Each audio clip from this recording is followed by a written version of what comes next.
Já parou para pensar como funcionam os desodorantes? Fique ligado que na aula de hoje você fica sabendo. Roda a vinheta!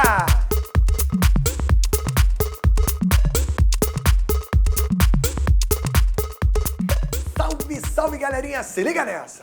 Os ácidos carboxílicos são, de uma maneira geral, os grandes responsáveis por um possível mau cheiro das axilas. Tendo em vista isso, muitos desodorantes apresentam em sua composição o bicarbonato de sódio, que é uma substância com caráter básico, capaz de neutralizar esses ácidos, formando assim sais inodoros, substâncias que não têm cheiro.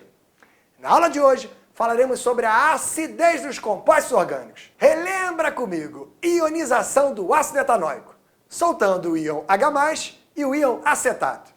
Repara que essa reação tem duas setas, é uma reação reversível, pode atingir então o estado de equilíbrio. Em reações que atingem o estado de equilíbrio, a gente pode montar a constante de equilíbrio, que nesse caso seria chamado de Ka, constante dos ácidos.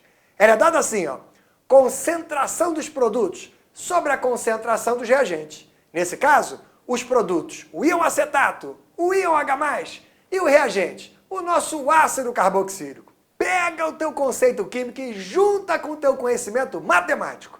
Analisa comigo. K é um valor numérico, um valor experimental, que tem como a gente prever um pouquinho. Pensa comigo. Se um ácido ioniza com muita facilidade, ele é chamado de ácido forte. E se ele ioniza muito, é porque ele soltou muitos íons. Então o numerador dessa expressão seria lá em cima. Já o denominador, que é o próprio ácido, teria sido consumido. Então o valor dele seria muito pequenininho. Como resultado, um numerador grande, um denominador pequeno, o Ka seria grandão, o que dá indício que o ácido é forte. Então anota isso direitinho.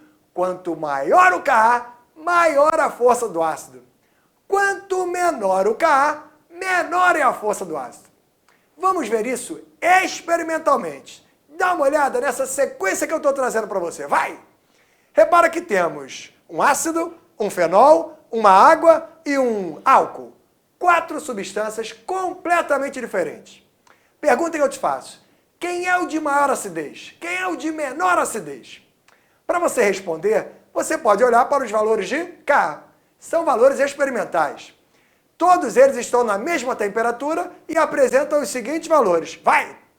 O que você em casa já percebeu? Que aquele lá de baixo está como 10 a menos 16, um valor muito pequenininho. Aquele lá de cima, 10 a menos 5, que é um valor maior. Então essa sequência está aumentando quando eu estou caminhando para cima. Então, quanto mais para cima, maior a acidez. Repara que não foi coincidência. Dessas 4 substâncias completamente diferentes que a gente listou aí, quem foi o de maior acidez? Foi o ácido carboxílico. Em segundo lugar, fenol. Terceiro lugar, a água. E por último, o álcool.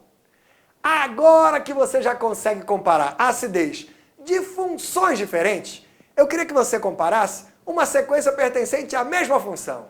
Dá uma olhada nesse triozinho que surge aí. Os 3 pertencem à função ácido carboxílico. No entanto, o valor de Ka deles acaba sendo diferente, porque a acidez é diferente. Mais uma vez, quanto mais para cima, está maior o Ka. Então está maior a acidez. Quanto mais para baixo, menor o Ka, menor a acidez. Mas como explicar esses valores experimentais, hein? Essa explicação tem a ver com o efeito indutivo. O que é isso? Vamos representar um ácido carboxílico de maneira genérica. Dá uma olhada nele aí, vai! Onde esse R que está aparecendo é um radical, que pode ter efeito positivo ou negativo. Imagina que R é um radical eletroatraente, que puxa os elétrons. O que a gente percebe experimentalmente é que quando ele puxa os elétrons, ele facilita a saída do H+, tornando assim maior a acidez do composto. E quem são grupos que normalmente puxam elétrons? Grupos muito eletronegativos. Família 7A, o grupo dos halogênios, flúor, cloro, bromo e iodo, são apenas alguns dos exemplos de grupos eletroatraentes. Agora temos também os grupos eletrodoadores. São grupos que vão empurrar os elétrons. E quando eles empurram o elétron, eles automaticamente dificultam a saída do H+, diminuem a acidez dos compostos. Então não esquece não, eletroatraente aumenta a acidez, eletrodoador diminui a acidez. Tentando entender melhor isso aí, olha essa duplinha que eu estou trazendo para você. Um composto que eu estou chamando de A e outro que eu estou chamando de B. Dois ácidos carboxílicos. Responde para mim, qual é a diferença entre o primeiro e o segundo, hein? Repara que o primeiro tem 2 carbonos e o segundo também tem 2. Mas o primeiro tem um cloro. E o cloro a gente viu que é um grupo eletroatraente, que puxa os elétrons, facilitando a saída do H+. Por consequência, o composto A tem maior acidez se comparado com o composto B. Faz o seguinte, troca o A, sai! Entra um outro composto que a gente vai chamar de C. Olha o número de carbonos. Esse composto C tem 3 carbonos, portanto, um a mais que o composto B. E o que a gente percebe experimentalmente, que esses carbonos são grupos eletrodoadores, são grupos que empurram elétrons, dificultam a saída do H+, diminuindo assim a acidez.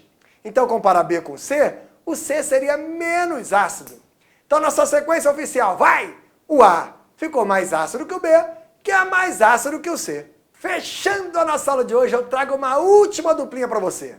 Mas agora que você já está confiante, chama a tua família, responde bem alto, prova que você está mandando bem em química, você é química nota 10. Dá uma olhada, composto A, composto B. Os dois são ácidos carboxílicos, mesma função. Tamanho da cadeia, hein? O composto A tem 3 e o B também tem 3. Tamanho é igual. Vê o grupo que está pendurado. É o cloro, que no caso é o mesmo para os dois. Grupo eletroatraente, que no caso puxa com uma eletronegatividade de 3. A força é igual. A diferença, na verdade, está na distância. No composto A, o cloro está muito longe. No composto B, ele está mais perto. E quanto mais perto, maior é o efeito indutivo. Maior será a influência dele.